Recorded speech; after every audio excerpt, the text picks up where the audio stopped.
श्रोत्यांनो, ह्या दिवसांमध्ये आम्ही निर्गमच्या पुस्तकाचे अध्ययन करीत आहोत आणि 33व्या अध्यायाच्या 16 वचनांपर्यंत आम्ही अध्ययन संपवलेले आहे. आजचे अध्ययन 17व्या वचनापासून आम्ही पुढे चालू ठेवणार आहोत.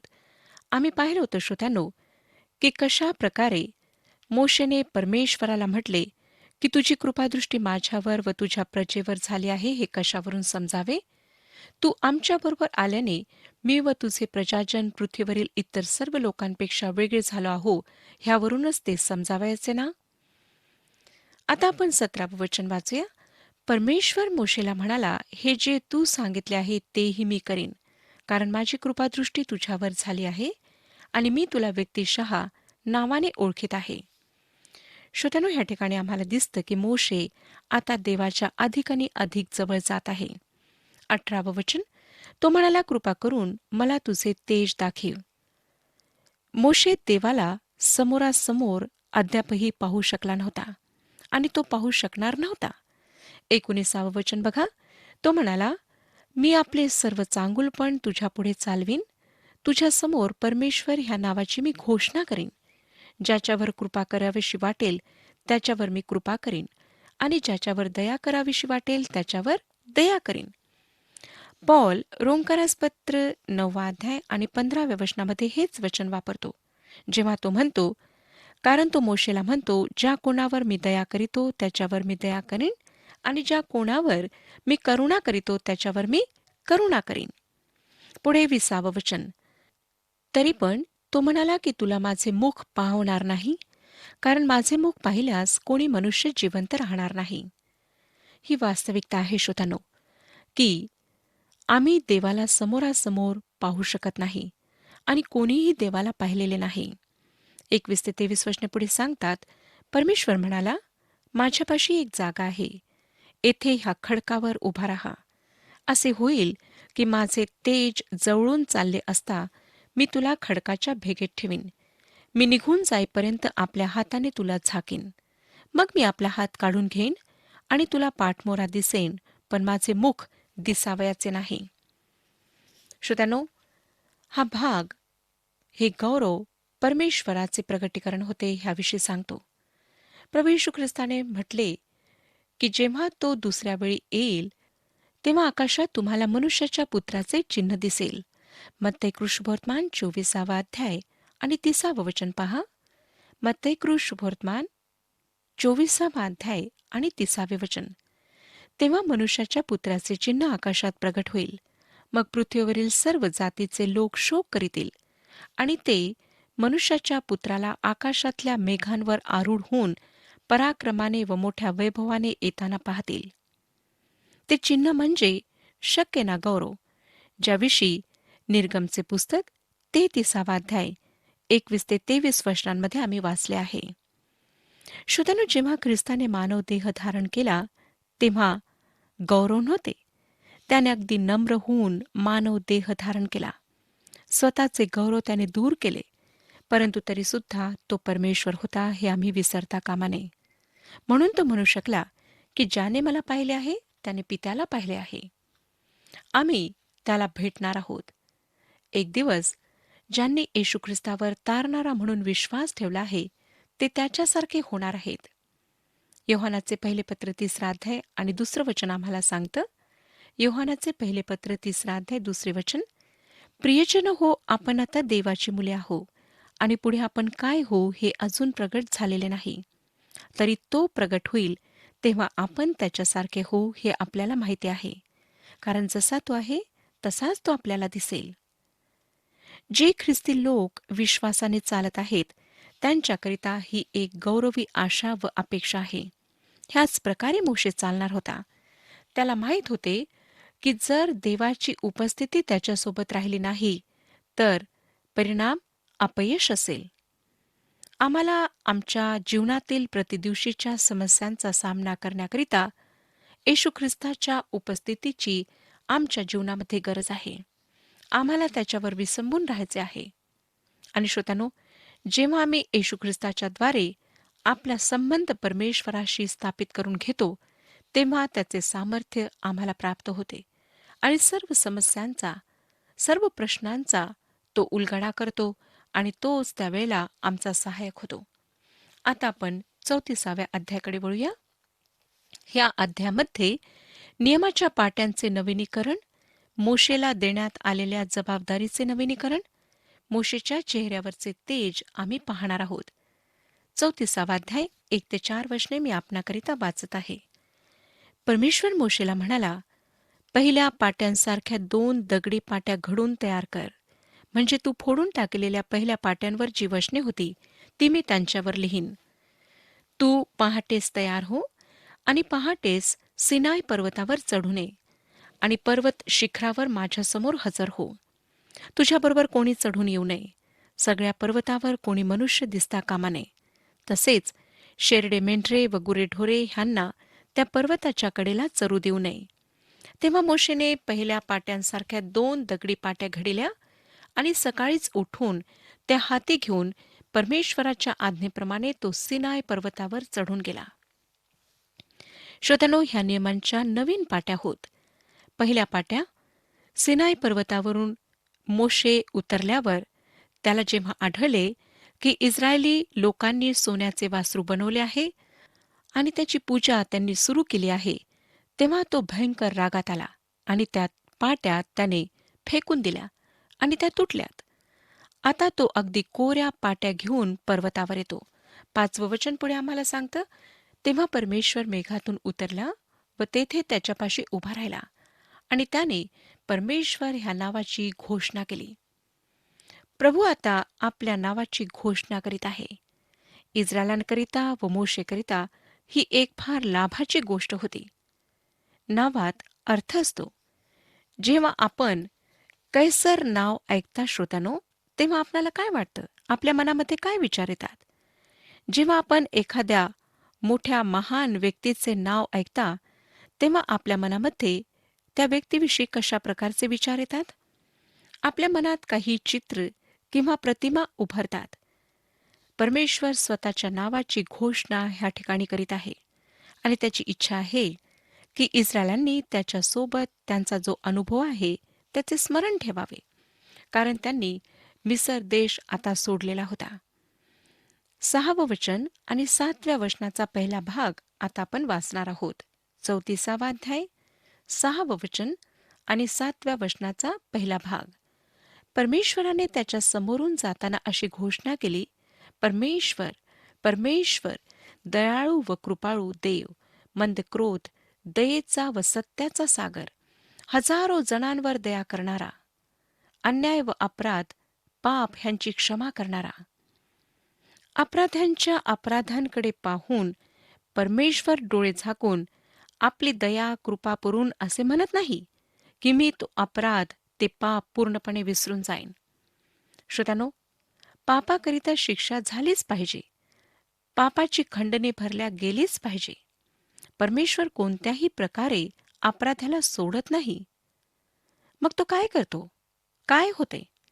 तो त्याची कृपा कायम ठेवून अपराधाची त्याच वेळी कशी विल्हेवाट लावतो, ह्यासाठी एक बलिदान करण्यात आले आहे.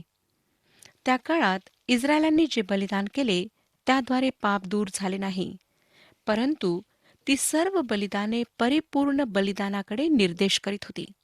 अर्थात प्रभू येशू ख्रिस्त, जो आमच्याकरिता ह्या जगात आला आणि ज्याने त्या वधस्तंभावर आपले बलिदान केले. तो जेव्हा आला तेव्हा त्याने वधस्तंभावरील मृत्यूद्वारे पापाला दूर केले. 7व्या वचनाचा दुसरा भाग बघा. 7वं वचन दुसरा भाग. पण अपराधी जनांची मुळीच गय न करणारा असा तो वडिलांच्या दुष्टाईबद्दल पुत्रपौत्रांचा 3ऱ्या व 4थ्या पिढीपर्यंतही समाचार घेतो. हे लक्षात ठेवणे चांगले आहे श्रोत्यानो, की तुम्ही आणि मी आज असे पाप करू शकतो ज्याचा परिणाम आमच्या लेकरांवर, आमच्या नातवंडांवर आणि त्यांच्या लेकरांवर होऊ शकतो. नेहमीच असे होत नाही, परंतु परमेश्वराचे वचन ह्या गोष्टीची पुष्टी करते. परमेश्वर एकसारखा आहे. तो बदलत नाही. त्याचे नियम बदलत नाहीत. त्याची वचने बदलत नाहीत. परंतु परमेश्वराचा धन्यवाद असो की त्याची करुणा, त्याची कृपा, त्याची दया हजारो लाखो लोकांवर कायम राहते. तो प्रत्येकाचे अपराध क्षमा करतो. जेव्हा आम्ही पश्चातापी अंतकरणाने त्याच्याकडे वळतो आणि त्याच्याजवळ क्षमा मागतो, तेव्हा तो आमच्या अपराधांची क्षमा करून आम्हाला आपल्या जवळ घेतो. तो आमच्यावर दया करतो. कारण श्रोत्यानो, तो दयेचा सागर आहे. तो दयाळू, कृपाळू, मंद क्रोध, दयेचा व सत्याचा सागर परमेश्वर आहे. तो हजारो जणांवर दया करणारा, अन्याय व अपराध, पाप यांची क्षमा करणारा परमेश्वर आहे. आता 8 आणि 9 वचने बघा. 34वा अध्याय 8 आणि 9 वचन. तेव्हा मोशेने त्वरा करून भूमीपर्यंत लवून नमन केले आणि तो म्हणाला, हे प्रभू, तुझी माझ्यावर आता कृपादृष्टी झाली असेल तर प्रभूने आमच्याबरोबर चालावे. हे लोक ताठ मानेचे आहेत तर खरे, तरी आमचा अन्याय व पाप ह्यांची क्षमा कर व आम्हाला आपले वतन समजून आमचा अंगीकार कर. ही चौथी वेळ आहे श्रोत्यानो, जेव्हा ह्या लोकांना ताठ मानेचे असे म्हणण्यात येत आहे. मला विश्वास आहे की आता आपल्या लक्षात आले असेल की परमेश्वराने इस्रायल राष्ट्राला ते फार चांगले किंवा उच्च किंवा चांगले ते आम्ही करू असे आश्वासन त्यांनी दिल्यामुळे वाचवले नाही, कारण ते ताठ मानेचे लोक होते. परंतु आपल्या दयेमुळे, आपल्या कृपेमुळे परमेश्वराने त्यांना वाचवले आणि त्या गुलामगिरीतून त्यांची सुटका केली. 10वे वचन बघा. परमेश्वर म्हणाला, पहा, मी एक करार करीतो. तुझ्या सर्व लोकांदेखत मी अशी अद्भुत कृत्ये करीन की तशी सर्व पृथ्वीभर कोणत्याही राष्ट्रात झाली नाहीत. ज्या लोकांमध्ये तू राहशील ते सगळे परमेश्वराची कृती पाहतील, कारण जे मी तुझ्याबरोबर करणार आहे ते भयानक आहे. ह्या ठिकाणी भयानक म्हणजे जे भय निर्माण करू शकेल ते. त्याच्या लोकांभोवती सुरक्षेचे जे एक कुंपण परमेश्वर तयार करणार होता, हा त्याचा एक भाग होता. जर त्याने तसे केले नसते श्रोत्यानो, तर शत्रूंनी ह्या लोकांचा कधीच फडशा पाडला असता. 11वे वचन बघा. तो म्हणतो, मी तुला आज्ञा देऊन सांगतो ते तू पाळ. पहा, मी तुझ्या समोरून अमोरी, कनानी, हित्ती, परिजी, हिव्वी आणि यबुसी ह्या लोकांना घालून देतो. परमेश्वर म्हणतो की तो त्याच्या सर्व शत्रूंना घालून देईल व ही तिसरी वेळ आहे की त्याने त्यांचा उल्लेख केला आहे. 12वे वचन. तू सावध राहा, नाहीतर तू जात आहेस त्या देशातल्या रहिवाशांशी करार मदार करीशील आणि तो तुला पाश होईल. देवाने त्यांना चेतावणी दिली होती की त्या देशातील लोकांशी त्यांनी कुठलाच करार करू नये. जेव्हा यहोशुवाकडे गिब्बोनी लोक आलेत, त्यांनी इस्रायलांना फसविले. यहोशुवाचे पुस्तक 9वा अध्याय त्याविषयी आम्हाला सांगतो. आणि त्यांनी असे दाखविले की ते लोक फार दुरून आले आहेत, त्यांनी फार दूरचा प्रवास केलेला आहे आणि तसे दाखविण्याकरिता त्यांनी फाटके कपडे, मळीन कपडे घातले होते. फाटके जोडे त्यांनी घातले होते आणि ह्या लोकांना त्यांच्याविषयी विश्वास वाटला. कनान येथील लोकांशी त्यांनी करार करू नये असे परमेश्वराने त्यांना सांगितले होते, परंतु त्यांनी त्यांच्याशी करार केला. आणि जर ते ह्या लोकांशी करार करतील तर तो करार त्यांच्यासाठी पाश बनेल आणि हे लोक त्यांना दुसऱ्या देवी देवांची पूजा करण्याकरिता ढकलतील, हे सुद्धा परमेश्वराने सांगितले होते. परंतु श्रोत्यांनो, आम्हाला दिसतं की कशा प्रकारे इस्रायली लोकांनी परमेश्वराची आज्ञा पाळली नाही. 13 आणि 14 वचने. त्यांच्या वेद्या पाडून टाका, त्यांचे स्तंभ फोडून टाका आणि त्यांच्या आशेऱ्या मूर्तीचा भंग करा, कारण तुला दुसऱ्या कोणत्याही देवाला नमन करावयाचे नाही. कारण ज्याचे नाव ईर्ष्यावान आहे तो परमेश्वर ईर्ष्यावान देव आहे. श्रोत्यानो, आमचा परमेश्वर ईर्ष्यावान परमेश्वर आहे व तो त्याची महिमा, त्याचा आदर, त्याचे गौरव दुसऱ्या कुठल्याही देवी देवतांना देऊ इच्छित नाही.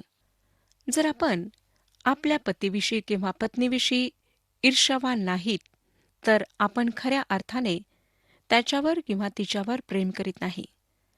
ज्या कशाबद्दल आपण ईर्ष्यावान असता, ती वस्तू किंवा व्यक्ती आपण दुसऱ्याशी वाटू इच्छित नाही. आपण वाईट प्रकारे सुद्धा ईर्ष्यावान होऊ शकता, पण ह्या ठिकाणी आम्ही त्या वाईट ईर्ष्येविषयी बोलत नाही. जेव्हा श्रोत्यानो आपण एखाद्या व्यक्तीवर खरे प्रेम करता, तेव्हा आपण त्या व्यक्तीची काळजी घेता, तिच्याविषयी आपल्या भावना नेहमी प्रगट करता 15 ते 17 वचने आता मी आपणाकरिता वाचत आहे. तो म्हणतो, तू सावध राहा, देशातील रहिवाशांशी तुला करार मदार करावयाचा नाही, नाहीतर ते व्यभिचारी मतीने आपल्या देवांच्या मागे लागून त्यांना बलिदान करीतील, आणि त्यातल्या कोणी तुला बोलाविले असता तू त्यांच्या बलिदानातले काही खाशील. त्यांच्या मुलींपैकी कोणी तू आपल्या मुलाकरिता बायको करून घेशील, आणि त्यांच्या मुली व्यभिचारी मतीने आपल्या देवांच्या मागे जातील आणि तुझ्या मुलांना व्यभिचारी बुद्धीने त्यांच्या नादी लावतील. तू आपल्यासाठी ओतीव देव करू नको. श्रोत्यानो, कनान देशात दुसऱ्या देवी देवतांची पूजा करणे फार प्रचलित होते. त्या ठिकाणी अनैतिकपणा होता, आणि परमेश्वर इस्रायली लोकांना ताकीद देत आहे की त्यांनी ह्या सर्व गोष्टींपासून स्वतःला अलिप्त ठेवावे. त्यांच्याशी कुठलाही करार त्यांनी करू नये. इस्रायलांनी एकतर त्यांना बाहेर काढायचे होते किंवा त्यांचा समूळ नाश करायचा होता, आणि ह्याचे एकच कारण होते, ते म्हणजे परमेश्वर त्यांना त्यांच्या त्या भयंकर अनैतिकतेपासून, त्यांच्या पापांपासून दूर ठेवू इच्छित होता. पण अजून एक कारण आहे, ते म्हणजे कनान येथील रहिवाशांमध्ये संभोगजन्य रोग साथीच्या रोगाप्रमाणे पसरलेले होते.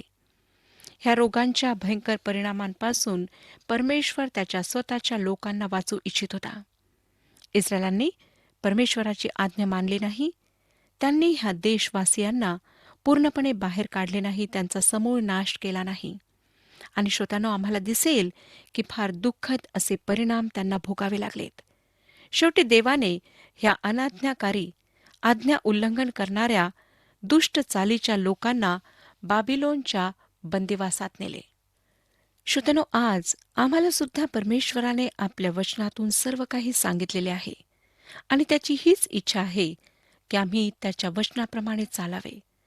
परंतु आम्ही त्याचे वचन वाचत नाही, त्याच्या वचनांना आपल्या जीवनामध्ये आम्ही लागू करीत नाही, आणि म्हणूनच अनेको प्रकारे आम्ही पापामध्ये पडतो. आम्ही ह्या जगातील लोकांशी इतके मिसळून जातो की आमच्याकडे पाहून कोणालाच असं वाटणार नाही की आम्ही जिवंत देवावर विश्वास ठेवणारे लोक आहोत. आज आपल्या वेशभूषेकडे पहा, आपल्या वर्तणुकीकडे आपण पहा. आपण कशा प्रकारची वेशभूषा करीत आहात? काय आपणाकडे पाहून लोकांना वाटतं का की आपण ख्रिस्ती लोक आहात, जिवंत देवावर विश्वास ठेवणारे आहात? जेव्हा आपल्या समोर परीक्षा येते, तेव्हा आपण कशा प्रकारे विश्वासामध्ये दृढ राहता? किंवा आपण त्या परीक्षेमध्ये पूर्णपणे पडता, पापामध्ये पडता आणि देवापासून दूर जाता? ज्या प्रकारे इस्रायलांनी परमेश्वराच्या आज्ञा मानल्या नाहीत, ते त्या आज्ञांप्रमाणे चालले नाहीत, त्या प्रकारे आम्ही सुद्धा श्रोत्यानो बरेचदा देवाच्या आज्ञांचे उल्लंघन करतो. आणि म्हणूनच ज्या प्रकारे इस्रायलांवर अनेक संकटे आलीत, आजार आलेत, त्यांच्यावर भयंकर असे दुःख आले, त्या प्रकारे आमच्या जीवनात सुद्धा भयंकर असे आजार येतात, संकटे येतात, आणि आम्हाला पापांचे परिणाम भोगावे लागतात. म्हणून आज जर आपण पापामध्ये जीवन जगत आहात, आपण परमेश्वराच्या वचनाप्रमाणे चालत नाही, तर सतर्क व्हा, सावध व्हा. कारण परमेश्वराने ह्या लोकांना सांगितले की तुम्ही सावध असा.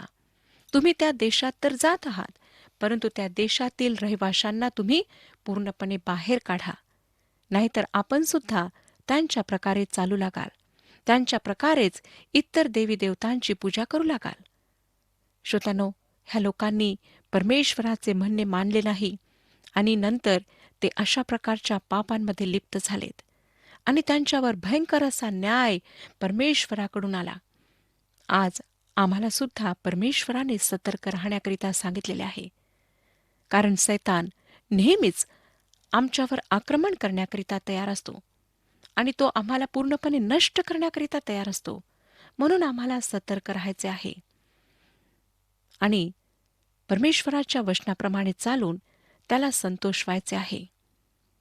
आज आपल्या जीवनाचे परीक्षण करूया आणि पाहूया की आमचं जीवन कसं आहे.